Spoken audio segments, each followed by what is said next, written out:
আসসালামু আলাইকুম। Julian Alvarez বার্সেলোনায় আসছেন না, এটা মোটামুটি নিশ্চিত। অ্যাটলেটিকো মাদ্রিদ নিশ্চিত করেছেন কোনো অবস্থাতেই জুলিয়ান আলভারেজকে তারা এই সিজনে বা এই ট্রান্সফার উইন্ডোতে অন্তত ছাড়ছে না। ফলে বার্সেলোনাকে এখন অল্টারনেট কোনো স্ট্রাইকারের দিকে মনোযোগী হতে হচ্ছে। কারণটি হচ্ছে বার্সেলোনা অলরেডি লেভানডস্কিকে ছেড়ে দিয়েছে, তার সাথে তার কন্ট্রাক্ট শেষ হয়ে গিয়েছে এবং লেভানডস্কি ইউএসএতে পাড়ি জমিয়েছেন। বার্সেলোনা ফেরান তোরেসকে সেল করে দিয়েছে। এখন লিটারালি বার্সেলোনার কাছে কোনো নাম্বার 9 নেই, unless that young Hamza is there. 18 বছর বয়সী হামজা, যিনি এখন পর্যন্ত অফিসিয়ালি বার্সেলোনার হয়ে কোনো ম্যাচ খেলেননি, তিনি আছেন স্কোয়াডে। কিন্তু বার্সেলোনার প্রতিষ্ঠিত কোনো নাম্বার 9 এই মুহূর্তে বার্সেলোনার স্কোয়াডে নেই এবং বার্সেলোনার একজনকে দরকার। প্রথম আলোচনাটি হচ্ছে যে কে বার্সেলোনার জন্য বিকল্প হতে পারেন, যেহেতু জুলিয়ান আলভারেজকে পাওয়া যাচ্ছে না। To be very frank, Julian আলভারেজের যে ক্যালিবার বা যেই কোয়ালিটি, সেই কোয়ালিটির স্ট্রাইকার মার্কেটেই খুব বেশি অ্যাভেলেবেল না। জুলিয়ান আলভারেজ বার্সেলোনার যে সিস্টেম, সেই সিস্টেমের সাথে তার প্লেইং স্টাইল অ্যাডাপ্ট করে। এই কোয়ালিটির বা এই সিস্টেমে অ্যাডাপ্ট করার মতো আর একজন স্ট্রাইকারই সম্ভবত আছেন, হ্যারি কেইন। তিনি অ্যাভেলেবেল না। তার মানে বার্সেলোনাকে কিছুটা স্যাক্রিফাইস করতে হবে। সেই ক্ষেত্রে বার্সেলোনার প্রধান টার্গেট কে হতে পারেন? আমার কাছে মনে হয় এই মুহূর্তে বার্সেলোনার জন্য যদি রেডিমেড টার্গেট খোঁজে, কারণ মার্কেটে আসলে খুব বেশি স্ট্রাইকারই অ্যাভেলেবেল নেই, সো সেই জায়গায় বার্সেলোনার জন্য রেডিমেড টার্গেট হতে পারেন লাউতারো মার্টিনেজ। এটা হতে পারে ফার্স্ট চয়েস। এই জন্য বলছি, লাউতারো মার্টিনেজ বার্সেলোনাকে মানে বার্সার সিস্টেম না হলেও সরাসরি, কিন্তু হ্যান্সি ফ্লিকের যে সিস্টেম, সেই সিস্টেমের সাথে লাউতারো মার্টিনেজ মানিয়ে যান। তিনি ট্র্যাক ব্যাক করেন, পেছনে আসেন, ননস্টপ প্রেস করেন, আর ডিফেন্সের যে দুই সেন্ট্রাল ডিফেন্ডার আছে তার ভেতর থেকে রান মেক করেন, আবার দুই সেন্ট্রাল ডিফেন্ডারকে পিছনে টেনে নিয়ে আসেন, যে কারণে হচ্ছে বার্সার যে দুই winger, explosive winger Lamine Yamal এবং রাফিনা, তারা রান মেক করতে পারবেন, তারা স্পেস পাবেন, তারা সেখান থেকে অ্যাটাক তৈরি করতে পারবেন, গোলের স্কোরিংয়ের সুযোগ পাবেন। সো এই সবগুলো জিনিসের প্যাকেজ রেডিমেড রয়েছে লাউতারো মার্টিনেজের মধ্যে। Lautaro Martinez can be the number 1 option for Barcelona এই মুহূর্তে, যদি জুলিয়ান আলভারেজের অল্টারনেট বার্সেলোনা খুঁজতে যায়। এছাড়া মার্কেটে যেই ধরনের স্ট্রাইকাররা অ্যাভেলেবেল রয়েছেন, তাদের মধ্য থেকে যদি বার্সাকে চুজ করতে হয়, তাহলে বার্সাকে আসলে এই মুহূর্তে যেন রেডিমেড আর কোনো স্ট্রাইকারকে চুজ করতে পারবে না। আপনি আর্লিং হালান্ডকে নিতে পারবেন না, কিলিয়ান এমবাপ্পেকে নিতে পারবেন না। সো আপনার হাতে অপশন আছে কি? এখন আপনার হাতে অপশন রয়েছে চেলসি থেকে আপনি জোয়া পেদ্রোকে নেওয়ার চেষ্টা করতে পারেন। আই ডোন্ট থিঙ্ক যে চেলসি আসলে জোয়া পেদ্রোকে সেল করার জন্য রেডি, কিন্তু তারপরও যদি আপনি জোয়া পেদ্রোকেও নিয়ে চিন্তা করেন, সেটা আসলে ভবিষ্যতের পরিকল্পনা হতে পারে, যে আ প্রজেক্ট ফর দ্য ফিউচার। আপনি স্পোর্টিং থেকে লুইস সুয়ারেজকে কেনার পরিকল্পনা করতে পারেন। নামের মিল থাকলেও এই লুইস সুয়ারেজ সেই লুইস সুয়ারেজ না, কলম্বিয়ান ডেফিনেটলি তিনি, এবং তার গোল করার অসাধারণ ক্ষমতা রয়েছে। গত সিজন তিনি 38টি গোল করেছেন, এর মধ্যে চ্যাম্পিয়ন্স লিগে 5টি গোল করেছেন। সো অনেক গোল করেন এবং আ প্রসপেক্ট ফর দ্য ফিউচার। কিন্তু অলরেডি আমরা যেই নিউজগুলো শুনেছি, সেটা হচ্ছে তার রিলিজ ক্লজ হচ্ছে 80 মিলিয়ন এবং বার্সেলোনা সেটি ব্রেক করতে চায় না। সো লুইস সুয়ারেজ একটা অপশন হতে পারে যদি নেগোশিয়েট করে এই প্রাইসগুলোকে কমানো সম্ভব হয়। 80 million will be a too risky project for Barcelona to go for Luis Suarez. এর বাইরে আর কি অপশন হতে পারে? গিয়োকরেস একটা অপশন হতে পারে, কিন্তু মানে গিয়োকরেস দুর্দান্ত স্ট্রাইকার, তো বার্সার সিস্টেমের সাথে যান না। He is more of a classical number 9, যেটা বার্সেলোনা, যার কোনো জায়গায় নেই। ক্লাসিক্যাল নাম্বার 9দেরকে বার্সেলোনা কখনোই অ্যাডাপ্ট করতে পারেনি, তাদেরকে সফল হতে দেখা যায়নি।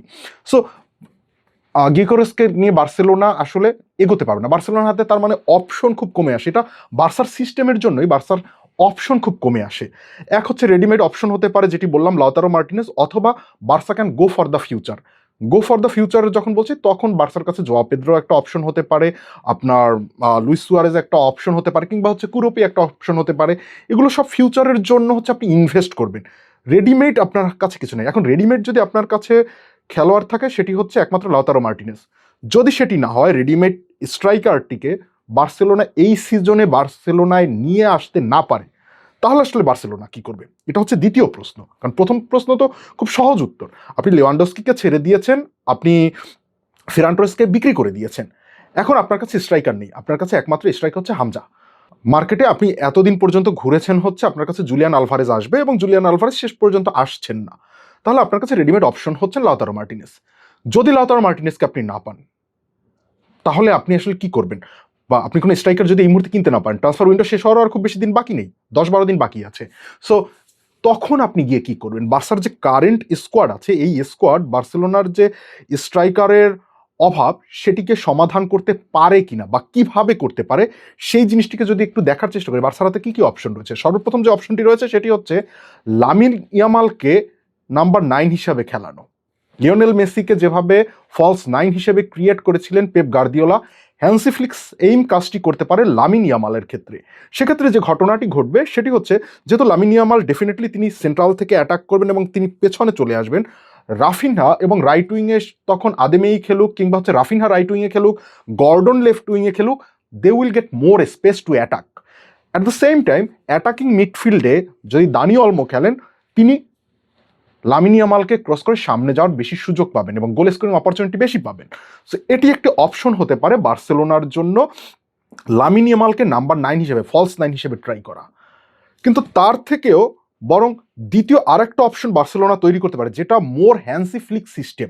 সেটি হচ্ছে দানি অলমোকে নাম্বার 9 হিসেবে খেলানো বা ফলস 9 হিসেবে খেলানো। কারণ হচ্ছে দানি অলমো প্রচুর স্পেস ক্রিয়েট করেন, তিনি ড্রিবল করেন, তিনি লং রেঞ্জ থেকে শ্যুট করেন এবং হচ্ছে তিনি naturally attacking midfielder. So false 9 হিসেবে তাকে খেলানো হলে লামিন ইয়ামাল এবং রাফিনা দুই পাশে, এই দুজনের জন্য স্পেস আরও বেশি বাড়ে, দুই পাশ থেকে আক্রমণ করার সুযোগ আরও বেশি তৈরি হয়, গোল স্কোরিং অপরচুনিটি আরও বেশি তৈরি হয়। এবং এই সিজনে বার্সেলোনা ডেফিনেটলি লামিন ইয়ামালকে দিয়ে বেশি গোল করাতে চাইবে, কারণ বার্সেলোনা সবসময় একজন স্টার বেসড আক্রমণ তৈরি করতে চায়। সেটি রোনালদিনহো হোক, তার আগে রোনালদো হোক, তারপরে লিওনেল মেসি হোক। লিওনেল মেসির পরবর্তী অধ্যায় হিসেবে বার্সেলোনা বেশ কিছু সাফার করেছে, কিন্তু তখন একজন গোল স্কোরার যাকে বেস করে সকল গোল স্কোরিংগুলো করতে চায়, সেই জিনিসগুলোকে বার্সেলোনা তৈরি করতে চেয়েছে। সেটি কখনো আনসু ফাতি ছিল, সেটি কখনো আপনার লেভানডস্কি হয়েছে। গত 2 সিজন ধরে যখন লেভানডস্কি কিছুটা ফর্ম আবার পড়তির দিকে, তখন লামিন ইয়ামালকে তারা সামনের দিকে পুশ করছে।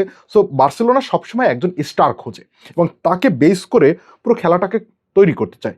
এই জায়গায় দানি অলমোকে যদি ফলস 9 হিসেবে খেলানো হয়, তাহলে লামিন ইয়ামালের এক্সপ্লোসিভ যে রানগুলো মেক করা কিংবা হচ্ছে কাট ইন করে ভেতরে ঢোকা, গোল স্কোরিংয়ের অপরচুনিটিটা বেশি তৈরি হয়। এবং ডেফিনেটলি মাথায় রাখতে হবে, পেছনে আপনার পেড্রি এবং রড্রি থাকছেন টেম্পো কন্ট্রোলার হিসেবে। প্রত্যেকটা যতগুলো ফরমেশনের কথা বলছি প্রত্যেকটা জায়গায় এটাকেই আমরা হিসেব করছি যে পেড্রি এবং রড্রি তারা থাকছেন হচ্ছে টেম্পো কন্ট্রোলার হিসেবে। সামনের 3 জন বা 4 জন কারা হবেন সেই অংশের আলোচনা। সো যদি আপনি দানি অলমোকে ফলস 9 হিসেবে খেলেন, তাহলে আপনাকে পেছনে 3 জন খেলাতে হবে। দানি অলমো হচ্ছে ফলস 9, তার পেছনে আপনি আরেকজন অ্যাটাকিং মিডফিল্ডার খেলাতে পারবেন না, তাহলে আর লামিন ইয়ামাল এবং রাফিনহার কোনো ভ্যালু থাকবে না, তার ওই এক্সপ্লোসিভ রানগুলো মেক করতে পারবে না, ওই স্পেসটা তখন কনজেস্টেড হয়ে যাবে।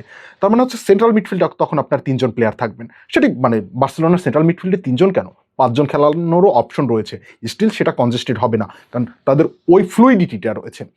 অথবা বার্সেলোনা ক্যান গো, যদি ধরুন একটু কি বলে হাইলাইন ডিফেন্স টিমের অ্যাগেনস্টে যখন খেলবে, তখন বার্সেলোনা আদেমিকে দিয়ে নাম্বার 9 হিসেবে খেলাতে পারে, তিনি তার স্পিডটাকে তখন কাজে লাগাতে পারেন।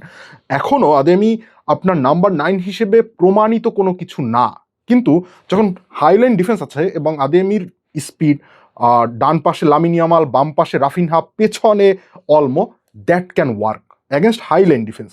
তো লো ব্লক ডিফেন্সের ক্ষেত্রে এটি আবার সমস্যা তৈরি করবে, তখন আদেমির স্পিড পেছন থেকে কোনো কাজ করবে না, তখন আপনার বরং নাম্বার 9 হিসেবে Dani Olmo would be more preferable. Rather আপনি রাফিনহাকে তখন পেছনে খেলিয়ে, অর্থাৎ অ্যাটাকিং মিডফিল্ডার হিসেবে খেলিয়ে আপনি গর্ডনকে লেফট উইংয়ে খেলাতে পারেন কিংবা আদেমিকে খেলাতে পারেন। এটি বার্সেলোনার হাইলাইন এবং লো লাইনের অ্যাগেনস্টে দুটো অল্টারনেট সিস্টেম হতে পারে।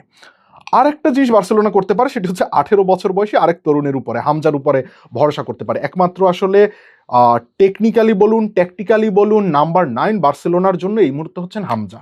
সো তাকে সামনে খেলিয়ে পেছনে অলমো, দুই পাশে 2 উইঙ্গার, ডেফিনেটলি ফার্স্ট চয়েস সেক্ষেত্রে ইয়ামাল এবং রাফিনহাই হবেন, এবং তাদের সাব হিসেবে আসবেন হচ্ছে আদেমি এবং অ্যান্থনি গর্ডন।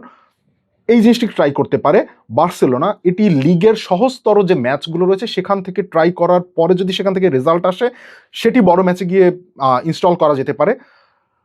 অথবা হামজাকে যে কোনো ম্যাচগুলোতে আপনার ধরুন সুপার সাব হিসেবে, যেই মুহূর্তে আপনার গোল দরকার, আপনার একজন প্রপার নাম্বার 9 দরকার, তখন সুপার সাব হিসেবে নামানো সম্ভব হতে পারে।